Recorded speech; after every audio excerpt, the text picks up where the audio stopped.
I don't think you have to compromise truth, but I also think you don't have to just needlessly offend and break relationships because you don't see things the way others do. This podcast is brought to you by Blackaby Ministries International. To find out more, visit blackaby.org.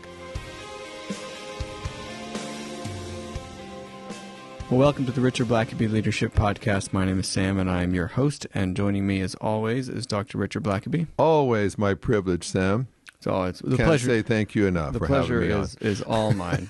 Believe me. It's good to have you back. You've been teaching a seminar this week. Yeah, on leadership. Pouring into some folks on leadership, and that's always, it's kind of a different setup for you. You're not just speaking for an hour or two at a conference, but just really investing all day long for 5 days at a doctoral level, thinking about leadership, which is enjoyable. I can't do that often, invest that much time, but yeah, just thinking about leadership at a very deep level is good for me, just to think through things and help some other students do the same. Yeah, well, I'm sure it keeps you sharp. But before we jump in today, I just want to mention to folks, you can still sign up for the Spiritual Leadership Coaching Workshop that we're going to be having at the end of this month and into April. And that's going to be at Johnson Ferry Baptist Church, March 31st to April 2nd. Mm-hmm. And you can sign up at blackabycoaching.org. That's always a good time. You're going to be there. Bob Royal, Brett Pyle. Up in North Atlanta. So so real conveniently located if you're flying in or driving in. But I want to make folks aware of that. So today, this is something that I know you can't relate to currently, but we're gonna talk about working with people that maybe are disagreeable. And that perhaps you don't see. I met someone like that once. I know it's rare. It's very rare. But there are people. I think probably people listening to this podcast who have had to work with people that perhaps they don't agree with, and sometimes you have to work closely with those people. Yeah, and sometimes that's not easy. Yeah. And certainly in the polarized society in which we live today, certainly around politics, there's a liberal, conservative, Republican, Democrat, just so many different categories these days where people are just identifying, I'm in this camp and I hate the other camp. And unfortunately, there's a lot of people that feel so strongly about their opinion that they take it with them to work, and so they may just have to, if they don't agree with maybe the current president, then they have to make sure everybody knows that throughout the day. And if you happen to be supportive then of the president, then you can grow a little weary of hearing the constant denigration, or vice versa. You might have lots of questions and problems, but this person is just singing praises all the time. And so whatever side you're on, if you don't care for the other person's opinion, but you have to listen to it all day, that has led to a lot of very acrimonious conversations in lunchrooms and on airplanes and waiting rooms and all kinds of places where people sometimes just want to boldly let you know, I am all in for this, and if you don't like it, it's tough for you. But how do you navigate a world where people are almost in your face to just sort of let you know what they think? And and it used to be, I suppose, that you could have differences of opinion, very strong differences, but you might still be able to be civil to each other while you're both cheering your kids on at a Little League baseball game or going to church or in a Bible study together. But churches have been rent asunder because of Christians that had different opinions about things. And I remember when I used to live in South Carolina, when you had the two big college teams in South Carolina playing off against each other, even in a Baptist Sunday school class for senior adults, you could almost be coming to fisticuffs over who won and what people comments had to make. And it gets at some point you just think, how do I navigate my way through here? Sometimes we feel like if we see someone with a T-shirt promoting something that we disagree with, we just feel compelled. We've got to speak out and just for the record, identify that we are against that. We don't believe that. But you also can end up spending a lot of time, a lot of energy, dealing with a lot of conflict over matters that I suppose if you just kind of didn't let it get to you would eventually pass. And I've especially been grieved during COVID and during the last several years, as it just seemed like society has really gotten ratcheted up on steroids as far as polarization. That where family members were told, don't come for Christmas dinner this year because we just don't want to hear your opinion. You just stir things up. You can't keep your opinions to yourself. Or people are together and then someone's angrily leaving before dessert is served because of what Uncle so-and-so said, and that just made me angry. It's always the uncles. It's the uncle. I know. You got to watch out for those uncles. And so just a few thoughts, because I think this is an ongoing issue. We've touched on this subject before, but I'm just aware of some very close families even that love each other and have been close for a long time. But there's perhaps one member of the family that just can't help themselves but mention things that just offend the others. And they're just so upset that they just feel compelled to have to let everybody know how upset they are. And it's robbing, I think, millions of families, relationships, friendships of what they could be experiencing for good, because it just goes sour with the vitriol of some of this kind of thing. And so just first to say, we are in obviously a polarized society. Certainly politics has polarized us. You've got the nation roughly divided in half between Republican, Democrat, and there's always been a divide, but it just seems to be so much more militarized, weaponized now. And a lot of that has, of course, to do with social media.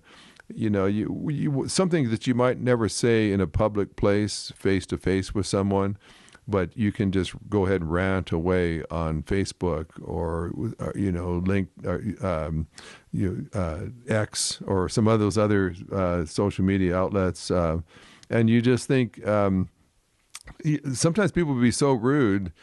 Because there's the safety of being at home in front of your laptop, and there's always kind of your own tribe will be quick to rally around you and like what you said and affirm it, and so you kind of get in this echo chamber of, yeah, we all really hate this and we all really like that, and so it emboldens you to perhaps say things on social media that you would never say in a public place where someone could confront you and get in your face, and there's just not the accountability that comes from being in person, and so I think that's certainly been part of the reason why things have become so polarized, because there's now whereas when in person you had to show at least some restraint, or at least most people did.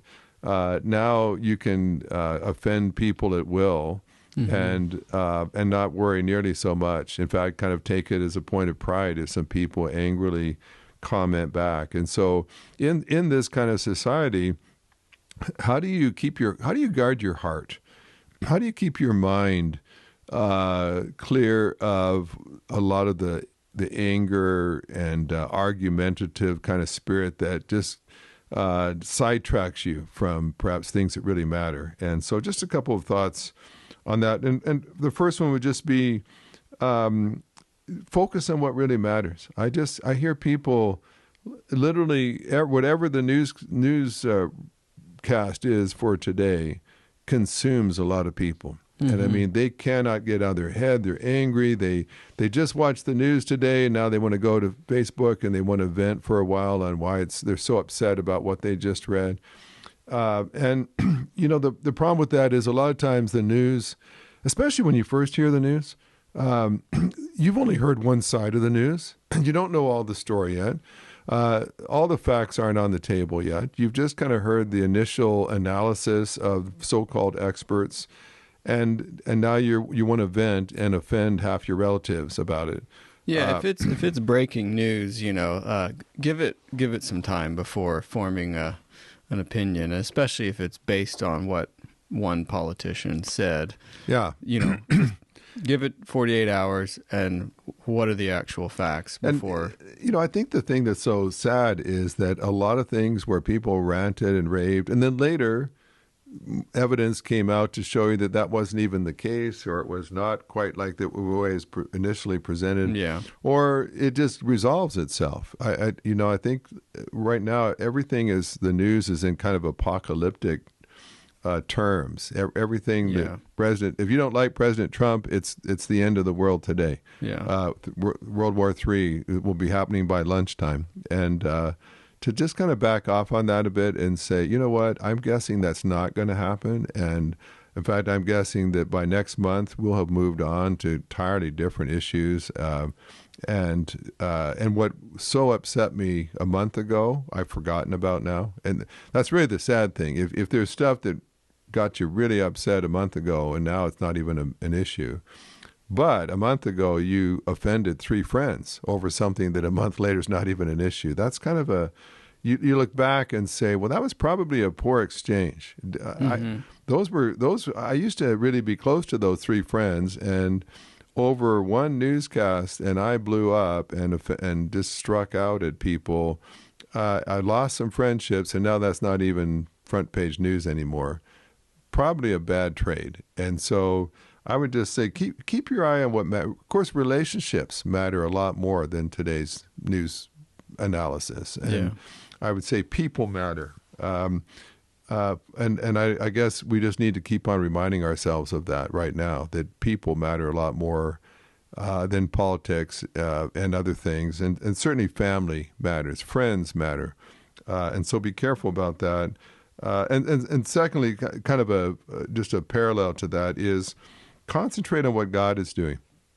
Right now, I know in the United States and Canada, people are constantly talking about Trump or Trudeau, and those are government leaders, national leaders, world leaders, but they will come and go as well, and even if they are very, very influential, for good or for bad, God is far more influential. What God is doing matters a lot more than what people are doing. And when I hear people just constantly talking about what people are doing, then that tells me they can't be focusing very much on God right now, because all they can talk about is what people are doing. And sometimes if I just want to push back a little bit, I might say, someone may go on for 30 minutes about what this world leader is doing or saying. And then I might say, well, that's interesting, but what have you been hearing God saying lately? What have you seen God doing lately? Well, they don't have a clue about that because they haven't been focusing on that. And I'll just tell you, what God is doing is always more important than what people are doing, even if they're national leaders. Yeah. And so if you find yourself constantly talking about political leaders, but never talking about heavenly leaders, God, then I would say you're out of balance. And so if you want to perhaps get back in balance, I just find that the more I focus on God, typically the kinder I am to people, the more patient and gracious I am with people when I've got my eye on God. When I have my eye on people all the time, then they can begin to rub off on me, and I begin to be just like them. And also, I would just say a third thing is just view people the way God does. My dad just often would say, people are not the enemy. Satan is the enemy. When you begin to look at people as your enemy, you're no longer seeing them the way God does. Now, God is aware of evil. He is aware of Satan. He does know that the Scripture tells us to be aware of him because he's like a roaring lion prowling about trying to destroy people. But God so loved the world that he gave his only son. He looks at people and sees them as having eternal souls that are hanging in the balance. He sees people with a unique storyline to their life, all kinds of experiences growing up and childhood traumas and disappointments and dreams that perhaps have been dashed. And so, I always find that interesting when I meet someone on an airplane, or I get into a conversation, or I'm at a conference and someone comes up and tells me their story of what God has done. And people are so fascinating, and they all have a story to tell. And if you get in the habit of just asking people to tell you their story, then it's hard to hate them. You might still disagree with them, but now you at least understand how they got there. I remember talking to someone, and he and I had very different political viewpoints, but I asked him just to tell me his story. And he'd had a very difficult upbringing. He'd literally watched one of his good friends shot to death in the street. And when he began to tell me his story, I still didn't necessarily hold all of his political opinions, but I realized this guy's been through a lot, and he's kind of navigated through his own unique experiences, many of the experiences I've never had. And he's sort of come out of it with a certain viewpoint. Yeah. And at least I can see how they might have come out with that opinion, that viewpoint, considering the life they've had, the kind of experiences they've had.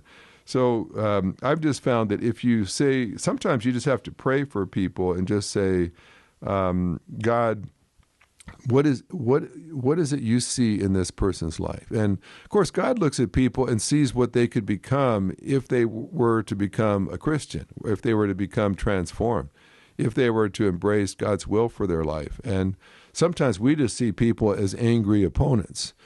God would look at them and say, but if they would be set free from their anger, if they'd be transformed, if they'd be made holy, they'd be such a blessing. They would be such a God-glorifying person. And so God sees people, looks at them and sees what they could be. And again, if you look at someone and you see the best that God could make them to be, it's hard just to hate them. You might disagree with them where they are at the moment, but I've just found that my perspective, I'm a lot harder on people than I think God is. I think God looks at people with grace and potential. He's going to hold them accountable, and he's a God of truth. He doesn't tolerate falsehood, but that doesn't mean that he doesn't love people, and he doesn't have hope and confidence that his grace can transform them. And then also I've just found kind of to go with that as well is just be careful that you don't become just completely self-centered. A lot of the people that rant and rave on social media basically could care less about how that wounds people. I know a number of people that will actually boast about the fact. They'll say, well, I know I rub a lot of people the wrong way. You just have to know I'm the kind of person that speaks my mind, whether people get offended by it or not. Interesting, a lot of times those people are terribly offended when other people share their mind. Yeah. But they feel that they just need to, that they have such brilliant insights into reality that everybody needs to hear their opinion and hear their story. And it seems like these days, everywhere you go, there's people that just want to pontificate. And any audience. I was a while ago, I was jumping on a shuttle bus to go from the airport to a hotel where the city I was in, and I was the only person on the shuttle. It's in the middle of the afternoon, and the shuttle driver though wanted to just go on and on about his political opinions, and which I disagreed with. Yeah. And finally, I just asked him a couple of questions and challenged him, and he finally had to back down because he was way over his skis, going way too far beyond reality. But he had a captive audience, so we had to kind of listen to him until I got to the hotel. And if you know me, I can only take so much of that without pushing back a little bit. Yeah. But I just thought, he could have asked me questions. He could have shown interest in me. I was his only passenger. Instead, he just looked at me as an audience. And I just find that I need to be careful, because when I get self-absorbed, self-focused, then I tend to not really care much about the people I'm around. I'm not viewing them the way God does. I'm too self-absorbed myself. And instead of looking at people as an audience or as an opponent, just look at them as a creature of God, made in God's image, and realize that you might have a very fascinating person in front of you at the moment who has an incredible story if you just took time to find out what it is. And then just another thing is just be a bridge builder instead of a canyon builder. There's some people... What do you mean by canyon builder, Richard? There are people that already are somewhat distanced from others, and they're making that distance even deeper and farther. They're widening the gap instead of shortening the gap. And I sometimes I just take great delight. I'll sit on an airplane next to someone that, just looking at them, I'm guessing we have very few things in common. We probably don't have the same worldviews and values, but it's almost at times, and especially if I feel like they probably, and sometimes I'll find out they're predisposed to not think much of Christians or conservatives or whatever it might be. And sometimes I'll just take it as a challenge to think, well, could I get them to perhaps at least by the time we're not sitting next to each other anymore, for them to realize, okay, well, maybe not all people like that are complete idiots, or maybe not all people like that are just complete jerks. I've actually found someone I disagree with who actually seemed kind of nice. Wouldn't that be something? To me, it's just kind of fun. I could just harden their image of people like me and just prove their point that, we are argumentative and egocentric and arrogant. Or I might conduct myself in such a way that they say, well, I disagree with that guy on about every solitary thing, but he was nice. He was funny. He was kind to me. And so just build a bridge here or there. Well, I think no one really is changed when they're preached at, and I think preaching at someone, especially on a one-to-one basis and, fleeting moments of transit, that I don't think that changes hearts. No, if anything, that just entrenches the already existing. You can have a good argument. It's just interesting how seldom you change someone's opinion by arguing with them. But you might change their impression of people, and by caring, by building a bridge. Another thing I would just say is just keep your sense of humor.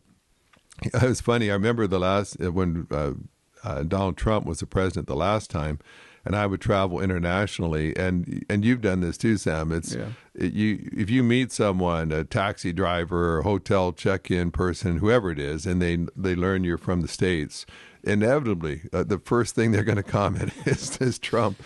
And whether to me, it's always just interesting to see what people around the world think of the president, whoever it is at the time, and sometimes you'll get some interesting comments, and I just found that I don't know if there's any point in getting defensive or argumentative with someone I've just met for the first time on the other side of the planet. I've just found that oftentimes you just need to keep a sense of humor and just blow it off or just say something funny. And oftentimes I've done that. I've literally been at figuratively, I've been at a crossroads where I just realize the next thing I say is either going to lead to an argument or I'm going to say something funny, and we'll both just kind of laugh and realize, the whole thing is just kind of humorous at this point. And we're just two real people navigating life, and geopolitics around the world is really not the primary issue that I spend my whole life focusing on. So why offend someone over something that I have nothing to do with anyway? And so just keep that sense of humor. And sometimes if you're in a lunchroom and someone's starting to get heated about something, sometimes just making a joke, and not a demeaning joke, but just a funny comment, just diffuse things. I remember years ago I was on a church council, and there was a man that I had to miss a meeting, and when I missed it, apparently this one man had gotten very angry and upset and accusing other people on the council, and word got back to me. They wished I'd been there. There was a pretty ugly setting, and I wasn't the pastor of that church. I was just a member of the committee, but I was there the next time, and that man was there, and so I hadn't been there the last time and hadn't been involved, but I remember going over to that guy and and he was sitting down. I actually kind of gave him a shoulder massage, and I just put my hands around him and said, "Hey, how you doing? Are you relaxed? Are you feeling good tonight? Is everything okay?" And I didn't have to say anything, and he just kind of smiled and said, "Oh yeah, I'm good tonight." And I thought, "Well, that's wonderful. I'm glad to know that." And I wasn't bullying him. I was just trying to just break the ice and just say, "Hey, you know what? We're just people here. We all mean well. We're well intentioned, and so let's just relax. Let's not come into this meeting all tense and looking for a fight." And then just two last things is just learn tact. You can say the same thing 10 different ways, and 9 of those ways might offend somebody. But there's one way that you can say it where people will just grant you, well, okay, I can accept that. I can accept that's your opinion, and that's what you think. And so tactful people find a way to say things that don't immediately arouse an angry rebuttal. Say things thoughtfully, kindly, humbly. Sometimes just by saying things in a humble way instead of an arrogant way, lets people grant you that, okay, well, you have a right to think that.